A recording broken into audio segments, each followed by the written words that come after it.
Welcome to Kibbe on Liberty. I'm live at FreedomFest, and I'm fanboying a little bit because I get to talk to Chef Andrew Gruel about cooking and about how government screws up all the food we eat and how you take your food freedom back. Check it out.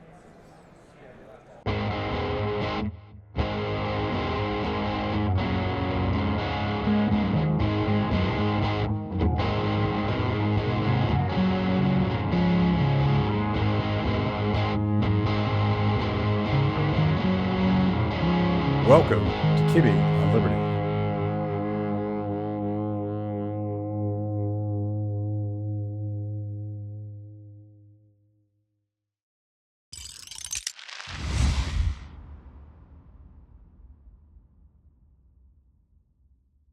Chef, it's good to finally meet you. Oh, it's great. Thank you so much. It's an honor. I've been following your food porn for many years. You make me hungry at inappropriate times, and it's just it's a nightmare. But it's fascinating to me to meet a chef who's sort of willing to express opinions that may cause you some anxiety back in California. I don't know. Oh, definitely anxiety. But you mentioned the food porn off the bat. I found out the hard way that people mute me at certain times of the day or various times of the year. So thanks for continuing to watch it. Yeah. I want to go back because I'm thinking about your new book, and I haven't even looked at it. I haven't cracked it, but the family cookbook.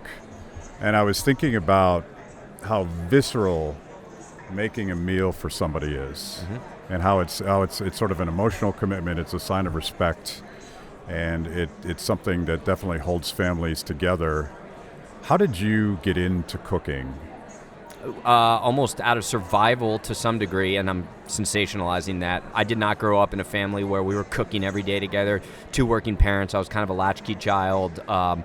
The food that we got was mostly, and I grew up in Jersey, right? So it was like pizza and fast food takeout. Christmas morning was like microwaved Sara Lee. We ate out a lot, so I came to appreciate and understand the art of hospitality and dining out. But I just started learning on my own, right? I was sick one day from school. I was like 7 or 8 years old. And I started watching all those daytime cooking shows. Remember PBS, like Jan Kan Cook, Julia Child, Jacques Pepin, those old school dump and stir cooking shows. And I fell in love with it. I was like, this is awesome. And I started trying to do it in the kitchen, cleaned up before my mom got home. Next day, I'm like, oh, I don't feel good. I'm sick. Did the whole thermometer next to the light bulb. Started watching more of the shows all day, doing it in the kitchen. Like, that was it. That was the spark, the catalyst that got me to fall in love with cooking, and then for years was trying to train myself. When I could finally work officially at the age of 15, first thing I did was went out and found a restaurant that would hire me. It was a catering company. Started working there, then a restaurant, then a hotel. Then I go to college. I went to a small liberal arts college up in Maine, studying philosophy, social philosophy, politics, and piano performance. Well, what did I end up doing? Spending 80 to 90 hours a week in a restaurant working. So I dropped out of college and was like, okay, this is what I got to do. Yeah. It's funny, this is probably a deep cut and before your time, but I used to watch the Galloping Gourmet when Galloping I was Gourmet. a kid. Yep. Yeah. And BBC. And I was a weird kid because I would want to, after watching that, I'd want to go cook with my mom. Yeah. And she taught me, and it was all that sort of classic American cooking that had its German and Italian roots, and I know how to make all that stuff. Yep. So I've always enjoyed sort of the funnest time I have is just hanging out in the kitchen, and it's not the quality of stuff that you do because you're actually a professional, but making a decent meal for my wife and I is just probably the funnest thing I can do. Yeah, and no matter where you're at, your headspace, anything, you kind of fall into that. There's a muscle memory to it, right? And it just, other things fade away. That's why whenever there's a party or whenever there's a gathering, where does everybody end up? In the kitchen, right? Like, where's the first place you walk into? You awkwardly walk into a party. You don't know everybody. Like, you end up in the kitchen somehow. There's something. It's the deep leather recliner in a psychologist's office. Beyond in life is the kitchen. You spoke yesterday with Jennifer Say about sort of the branding and the business of in her case athletics, in your case cooking. How many restaurants do you manage, own? Well, now we just have one. We had 45 as of like 4 years ago, but we sold that company. So we've opened over 50 in the last 15 years. What's left? Calico? Calico Fish House. So after we sold that restaurant company with all of our restaurants, we're like, we're not going to open another restaurant for at least 5 or 10 years. 48 hours later, we signed a lease on a spot and created a new brand. Now we're registering that one to franchise and grow that out. Because of the food porn, I schlepped my wife a couple hours out of our way when we were in Southern California to go to Calico Fish House. Oh, you did? Thank you. And I have to say, like, I'm a foodie, but I'm sort of tired of having tried all the super fancy stuff where the arrangement on the plate is more important than the food itself. Yeah. I now just like really good food that's a little bit simpler in presentation, but also with like really nice glasses of wine, really carefully curated craft beer, and I couldn't speak more highly of the experience, even though it was the cheeseburger with lobster on it. Yeah. It was freaking amazing. Thank you. And I agree with you 1,000%. I think that we've over-intellectualized food, so I want to bring it back to the basics, which was really the genesis of this cookbook, which there's nothing like really far beyond what you've already seen. But our formula, both within the family cooking, because we're really an enterprise, the 6 of us, is take classic, well-known American dishes, comfort food, right? Yeah. Like chicken tenders, burgers, lobster rolls, these things, and then just add a little bit of a unique spin, a twist, but stick to the fundamentals when it comes to flavor, right? Always remember salty, sour, sweet, bitter, umami. Make sure we fulfill that flavor profile, and then just make whatever we're making the best tasting, the most memorable, and that's it. Yeah. So tell me more about this cookbook, and is this your first book, or do you have many cookbooks? Yeah, this is the first actually, now that I think about it, this is the first cookbook that we've done. We did this in partnership with Brave Books. I don't know if you're familiar with Brave Books. The kids' cookbook, or the kids' book series. Our kids have been reading that for years, and it was almost a natural fit. And we wanted to do something that got the kids more in the kitchen. But the book itself, it's 50 recipes, easy to prepare, very approachable, no seed oils, kind of good, healthy fats. And I had all my kids make the recipes after I wrote them to make sure that they could be done and be done in a certain time frame. So versus, and I worked for a cookbook company once, and it's like 100 test cooks doing the recipes over and over and over again. I'm like, if my kids can do it, anybody can do it. So in so much as it's a family cookbook, like if you're a single guy, 18, 19 years old, just got to college, like this is for you. If you're, 55, 60-year-old living alone, like, or just, on the road, like this is for you.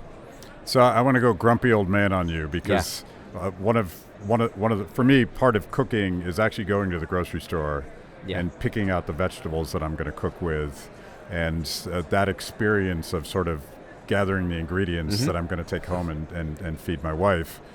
And I get really annoyed at all the Amazon shoppers and the people that are sort of outsourcing one of the first responsibilities you have, which is to make a decent meal for your family. Does that make me sort of kooky and retro? No, not at all. Actually, going shopping is an event for our family. We make that like a thing. So it's like the kids actually love going to the grocery store. I've taught them early on about the function and the business of how a grocery store works. So it's kind of like they have a little knowledge. They like picking the fruit. They like finding what's ripe. Plus, they also like getting goodies, right? Like, that's part of it. But we've made it an experience. I did grow up with that. Like, when every Friday, my mom would go to the grocery store to get groceries for the week. It was a Friday thing for some reason. And that was actually time we got to spend together. Yeah. And it was the thing. So we've done that. So I totally agree with you. It is horrible. And they pick the worst produce if you ever do use the Amazons or the DoorDashes, Instacarts of the world. They pick the worst stuff. Who knows what they're doing with it? And... Right. Yeah, it does ruin it, so I agree. And it's, I feel like there's a counter-revolution, because on one hand you could say that you look at all these pre-prepared foods and everything's frozen or pre-diced, or they've taken all of the work out of eating. But I feel like there's a counter-revolution where people actually want to do something with their hands. They're probably sitting at a keyboard all day and they want to do something real. Yeah. Do you think that's happening? Yeah, a lot of people have been writing to me, and I use like my X and my social media as kind of a barometer for that, right? Like, what are the trends? What are people looking for? And in the past 6 months, it's been, what knife should I use? How should I improve my knife skills, cooking skills? Before, it used to be like, what's the best, meal order to use, or I've noticed a lot more of it is like, can you do more videos on how to cut an onion, how to dice a pepper? So by way of that, like anecdotal evidence, yeah, probably. Thank you for joining me today on Kibbe on Liberty and for being part of our fiercely independent audience. Every week, my organization, Free the People, partners with BlazeTV to bring you this show. My guests bring smart perspectives on everything from current events to timeless philosophical debates. If you like what you hear, go to freethepeople.org/KOL and support Kibbe on Liberty so we can continue to produce these honest conversations with interesting people. Now, let's get back to it. So right after you spoke, I wanted to ask you, I assume you know who he is, but Joel Salatin was speaking, and I know you talk about this, about the difference between real food and processed food, and even how the government and the food industrial complex has corrupted our food systems. Mm-hmm. The government has ruined our food altogether. Originally it could have been seen as an unintended consequence, and now I feel it's intentional, but it's not just the food, right? Like, food is the environment. I know that it kind of seems like an oxymoron, but I'm an environmentalist, like a libertarian environmentalist, and everybody thinks that the left is the environmentalist. That's not the case at all. It's all about who should be controlling the environment. Do you believe in private property, or do you believe that in the tragedy of the commons, right? I think that what we've seen with our food system, as the government has merged with a few food companies, we see it in meat, but like just generally speaking, the Stockyard Act of 1914, the idea was to actually break down the consolidation of the 3 or 4 biggest meat packers. At the time, they owned 74% of the industry, and that idea was, we're going to use the government to deconsolidate, right? Decentralize. Now, fast forward to today, it's 84%. Yeah. And they're under the Stockyard Act now. There's a Bible of regulation, right? So the government should not be involved in food at all. As they've gotten bigger, we've gotten sicker. The environment's gotten worse, and our food system has gotten worse. Not just in terms of health and science. Don't fashion myself be a nutritionist or a scientist. Flavor. Like, just the flavor. Yeah. If you talk to anybody on the street and say, hey, what do you think about food from the 70s or the 80s, or what do you remember tasting, even in snack foods when you grew up? And they're like, oh, it was so much better. How about now? It's plastic, it's artificial, it leaves a bitter taste, it's synthetic. So during lockdowns, I was red-pilled on almost everything, but as an economist, I was thinking about this in March of 2020 when they were saying that we're going to shut everyone down and everyone has to stay home. I took them literally, and I started thinking about how quickly the distribution and production of food would collapse. Yeah. And I was telling this story to Joel Salatin, who I met through Thomas Massey. Okay. And I was saying, the food distribution system and the production system is incredibly diverse, and to think that you could centrally plan that would be crazy. And he's like, hold on a minute. The food production system is quite fragile and brittle because it has been really centralized. And he talked about meat processing as an example of that. I think there's just 4 companies now. Yeah, it's four major companies, but it's not even the companies, it's the USDA. We can talk about that separately, but carry on that. But I realized that, as an economist, I would think, well, there's economies of scale, so it's good that we can produce food at scale and keep people fed. And I should have known better, because the regulatory capture of what I would call the food industrial complex has made our system quite dangerous, and not just because of the way they've subverted the food pyramid, but the process itself, the capturing of regulation. Well, it's also national security. So let's knowing you're an economist, which I knew but should have leaned on that. Let's look at this through an economic lens.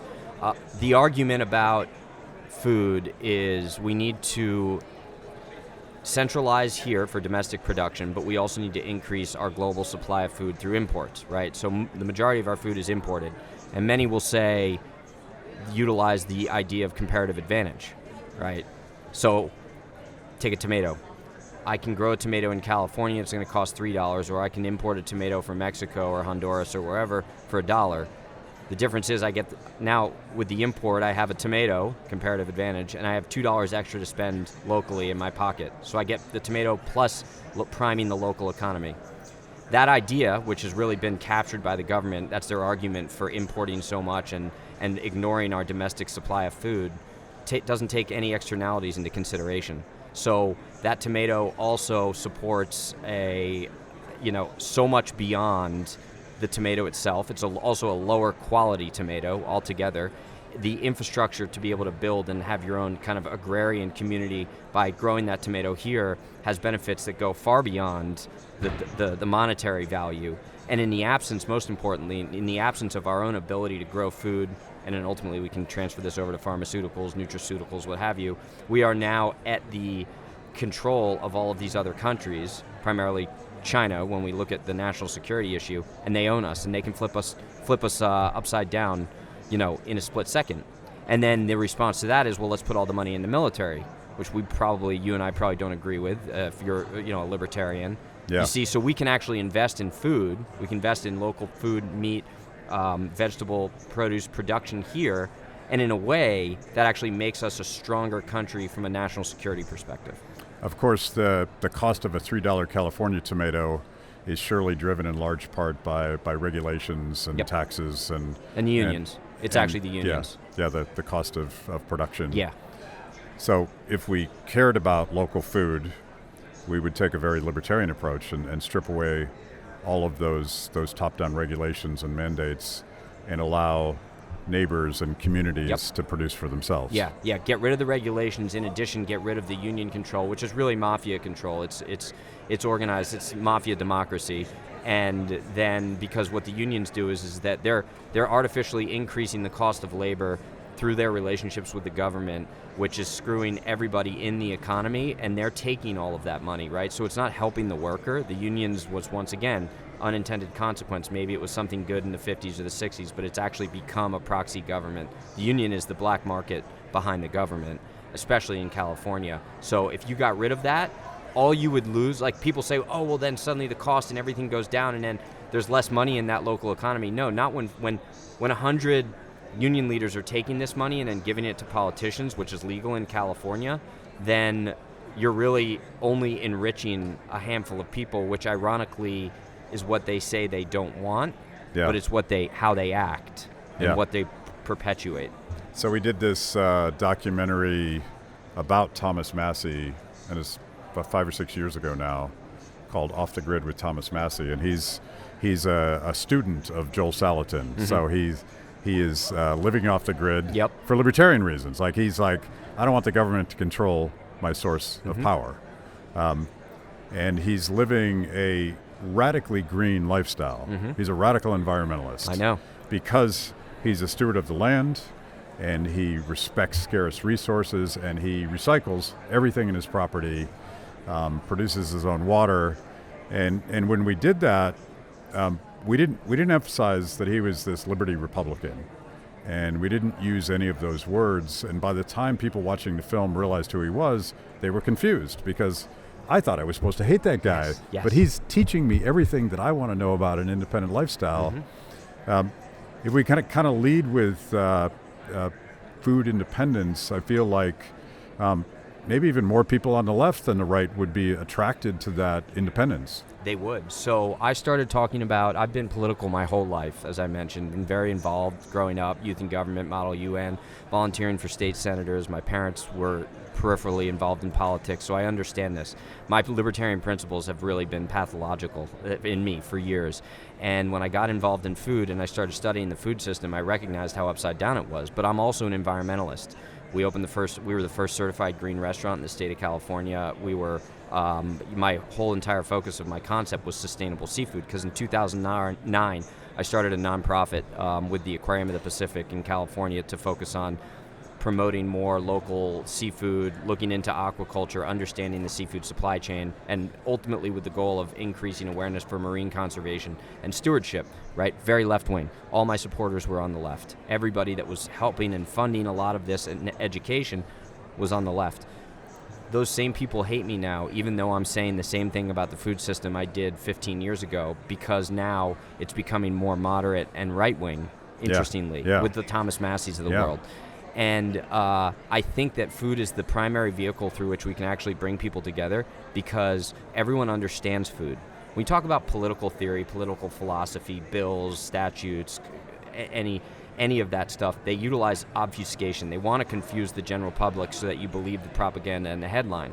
We all know food. So if we use food as the model through which we educate people truly about politics and how things work, they'll get it, right? Suddenly it will make sense because you can use food. Now that's food supply chain, that's food distribution, agriculture, growing, marketing, every element of our economy through food. The government will hate that. And I think that's why I get targeted, because they don't want people to understand the way this works. If you've made it this far into the show, it means I must be doing something right. Kibbe on Liberty is just one of the amazing products we create at Free the People.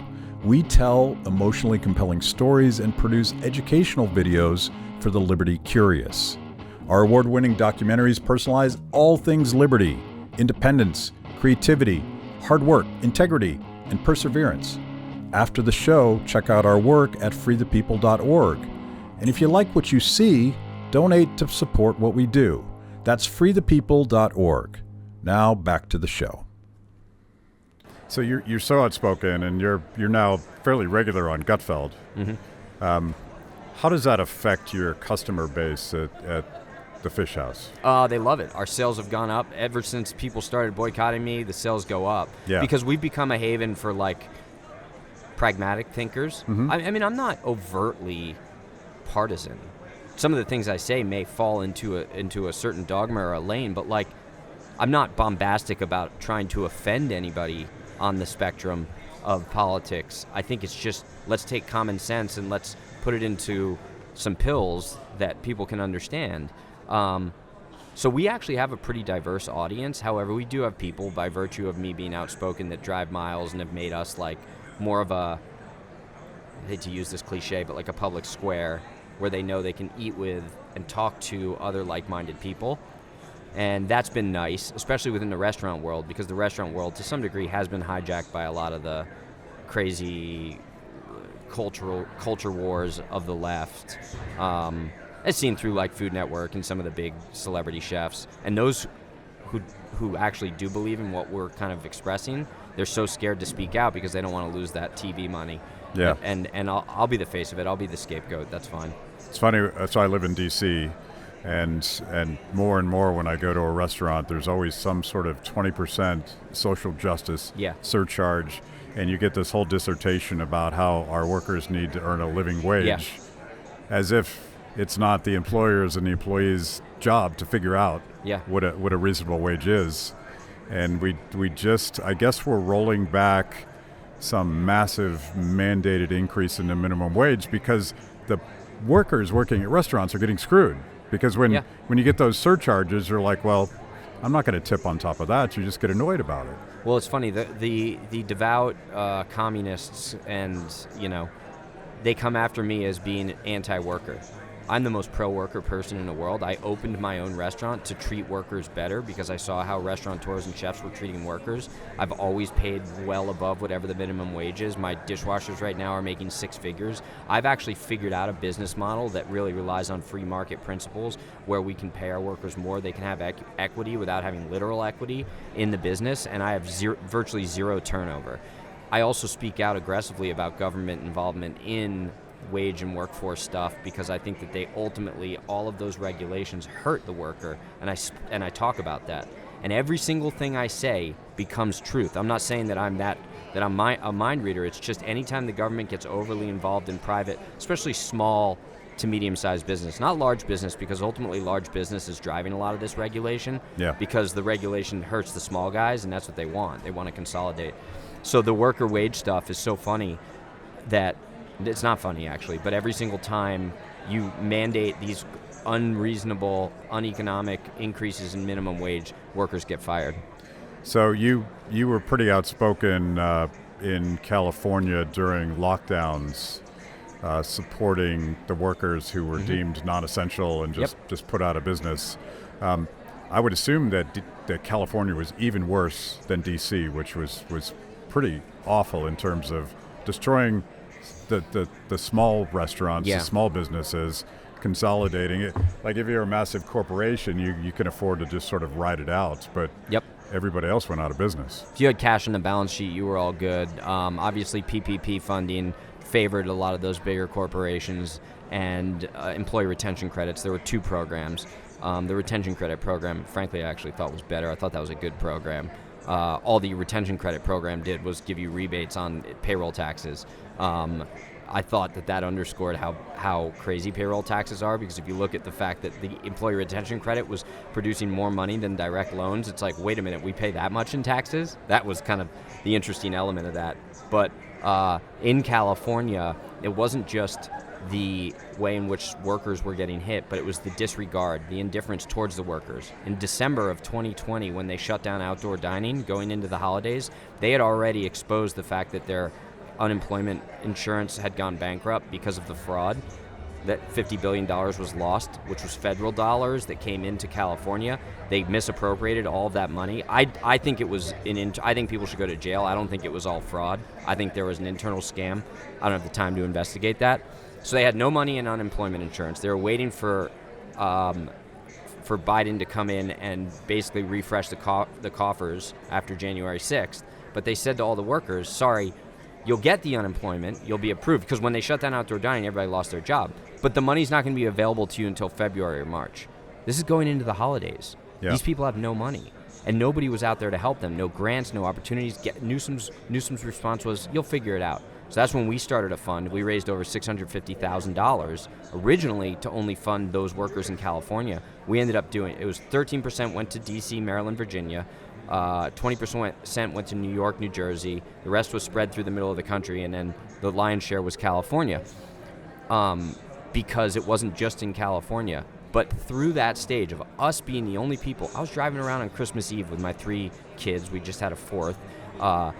Paying people's rent checks, paying people's utility bills, giving them $1,000 to be able to buy their kids Christmas gifts. And I was getting attacked at the time for being a grandma killer, for being a hardcore right-wing conspiracy theorist. The insensitivity to that from lockdowners, and Jay Bhattacharya calls them the laptop class, which I think is a great explanation, and surely the governor of California can't imagine what it would be like living paycheck to paycheck. Mm-hmm. But they didn't even consider it.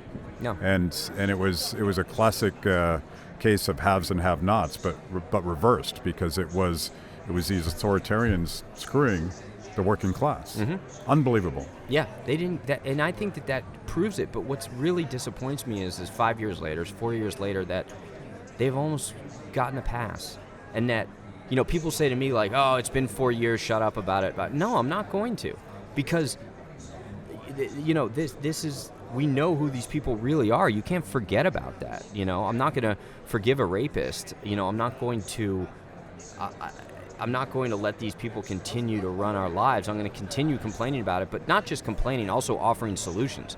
That was the difference, right? Like, I wasn't sitting there saying, "Oh, screw you, we need our government money." I'm like, I'm going to figure out a way to resolve this on our own and let the private market do it, let the community do it. And the community came together. I didn't have $650,000. That was people from all over the country donating in $20 increments to our cause to help the community. And it's like, we don't even need the government. Yeah. We could, if 10 other people did that, take the $50 billion and give it back to the taxpayers, because we'll do it on our own. Imagine free people coming together and cooperating and solving problems. Like, who knew that could happen? And it's bipartisan. When the fires hit in Los Angeles, we did the same thing. We started a big fire relief fund. We started collecting goods, driving it into the fires, working with various organizations around the fires. We were direct on the lines with the firemen. We were helping with the schools. We ended up raising $400,000 in goods and money. And for a month, me and my family, I took the kids out of school. We were driving up until 2 o'clock in the morning to the Dream Center, to the fire lines, taking care of everybody.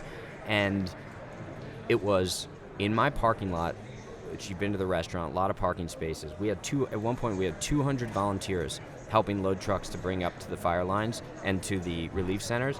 And I remember one day it was like this group of people, they pull up in a Prius. It was like, "I'm with her" stickers, like full on, like pro-Kamala gear. And then this other guy in a big truck with a huge Trump flag, like the cliched Trump supporter in Huntington Beach.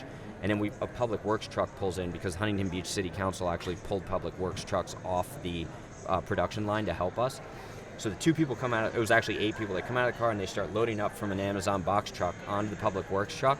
and they're high-fiving, Yeah. right? Like, they're the bestest friends in the world because they're all helping a singular cause that's seemingly nonpartisan. It was the coolest thing in the world. You see, when you let the community have the agency to fix a problem, they're going to be best friends. When you argue about who the government should give money to, like who daddy should be doling out money to, you're going to hate each other, just like brothers and sisters that hate each other after the will gets, carved up the wrong way. Yeah. But together, they were the bestest friends in the world. It's a great metaphor for the solution because you watch the politics increasingly become a Game of Thrones where if we lose this election, that king is going to destroy us.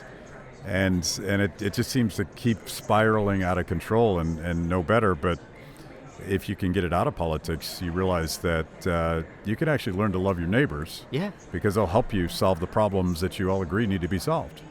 And that you were under the false impression could only be solved by this a priori, this shadow government at the top who we think is so smart, and that's where I go back to the obfuscation, but really they're not. Yeah. Some are. Don't get me wrong, they're brilliant minds in Congress and across government, but there's also brilliant minds in our own communities. Yeah. At Kibbe on Liberty, freedom is a lifestyle 24/7, something you live and breathe and wear every day. If that describes you, you need the very best Liberty swag in the market today, just like this shirt I happen to be wearing. Go to freethepeople.org/KOL and check out our exciting merch. You too can love Liberty and look cool. I want to tell a quick story about a project we're working on because I want to get back to food as sort of a gateway drug. Yeah, I love that. Understanding how liberty actually functions in practice. We just released a new documentary about a winemaker in the country of Georgia. And my wife and I have traveled to Georgia a number of times. There's a very vibrant libertarian movement there because they know what big government's all about. Mm-hmm. Their parents lived through it and they know what that threat is. Well, Georgia has this incredible food and wine culture. And a friend of mine who's a libertarian there brought me a bottle of Georgian wine because he knows I'm a wine geek. And I was like, oh, great, Georgian wine. I'm sure that's going to be awesome. And it was freaking awesome. If my eyes were closed, I would have thought it was $200 of French Bordeaux. Yeah.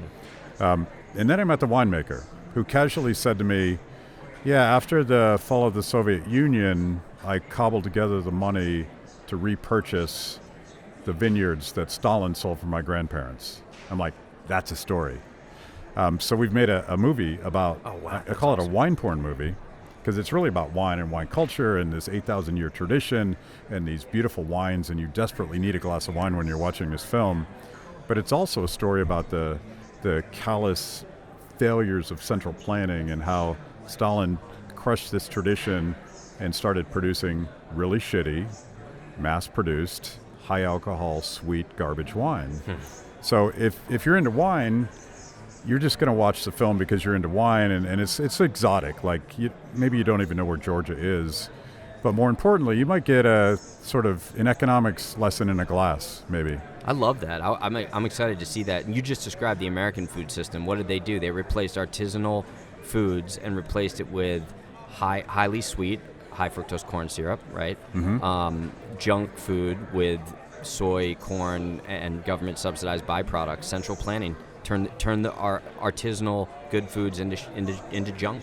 Yeah, there's a film in the making there. Yeah.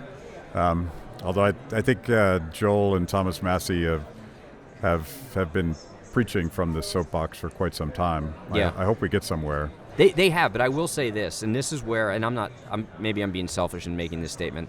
There's no chef voice, and the reason that's important is that in some parts of this conversation, we almost need to remove intellect and use our palates. Mm-hmm. Our palates are our brains. People understand these conversations by way of quality food and flavor. It's really that simple, that visceral, that primal. So let's use the seed oils as an example. There's a big economic conversation behind the seed oils, how we got here, industrial byproducts, subsidization, all of this, right? But at the end of the day, seed oils are junk, and they taste like junk, and the better alternative, the better option in regards to strictly quality food and flavor is saturated fat. And there's scientific culinary reasons why. And I talk to people about that and explain them the culinary 101 on it. And they're like, I totally agree with you. I don't care about the end chronic disease. I don't care about all this other stuff, but I agree with what you're saying about quality. I'm 100% anti-seed oil. And I'm like, there you go. Right? Like, we just use the most basic principle to get people involved in that, and it's food and flavor. I love that. I love that. So if someone's watching this and they're feeling guilty because they primarily consume fast food and they don't think about what they ate, they view it as a necessary evil just to make sure that you have calories, don't know how to cook. Well, how do you get started? How do you stop that cycle and say, okay, I'm going to go to the grocery store and I'm going to make something? One meal a week. That's it. Just do one more meal in your kitchen. You can go to AmericanGravy.com. I do hundreds of cooking videos, 5 to 10 minute cooking videos, very simple, very approachable. I pepper in a lot of politics, but I keep it really basic, where I'm teaching you the most simple things like vinaigrettes and dressings and mayonnaise and sandwiches and just real simple ways of cooking. I've taken years of culinary experience and tried to distill it into like a beginner's guide. But just that one meal, because it's muscle memory, right? It's like the 10,000 hour rule. You'll become an expert after doing something over and over and over again. Some of the areas in which most of the highly processed ingredients and the things that are making us sick live are things like mayonnaise and dressings and vinaigrettes, things that sit in your fridge and you use on everything. So if you learn how to make a vinaigrette, which you can do with just in a jar and shake it up and make it, and stop buying vinaigrettes, like that's 30% of your diet weekly. Mayonnaise, the same thing. Making your own chicken instead of buying junk deli meat, like literally just take chicken breast, toss it in extra virgin olive oil, some seasoning, whatever you want to make, throw it in an oven, 400 degrees for 15 minutes, big batch of it, stick it in your refrigerator and slice it when you want to eat it. That's huge. Like that one act that takes 15 minutes and now having your own fresh chicken for deli sandwiches in your refrigerator is massive. So it's these like baby steps. Little steps can go a long way in the kitchen. What is your favorite recipe? Was it one that your kids made for you out of this book? Out of this book, it's the Cheez-Its. Because we all love Cheez-Its, right? Like that's the ultimate snack food. And we make our own in this recipe with just a fresh aged cheddar, a little bit of flour, baking soda, butter. That's it. That's how simple they are. So I always have the kids make that one, and that's one we have on the counter at all times. Nice. Well, we should work on using food as that gateway drug, because I'd love to collaborate with you in some way, because I'm obsessed with comedy and music and emotional storytelling. And we use alcohol as a gateway drug too, because there's always a stupid government story behind the regulation of whiskey or beer or wine. Yep. And it's, people love beer, wine, and whiskey. And in the process, they're going to learn a little bit about markets and how free people can make something better. Yep. Yeah. I love it. I love all the arts, as I mentioned. I was a piano performance major, jazz, all that stuff. But I think comedy and cooking, we can maybe make something happen there. All right. Where do people get this book? www.andrewcookbook.com. All right. Cool. Yeah. This is awesome. I've been wanting to talk to you for a long time. Yeah, likewise. Yeah. Thank you so much. Awesome. Appreciate it. Thanks for watching. If you liked the conversation, make sure to like the video, subscribe, and also ring the bell for notifications. And if you want to know more about Free the People, go to freethepeople.org.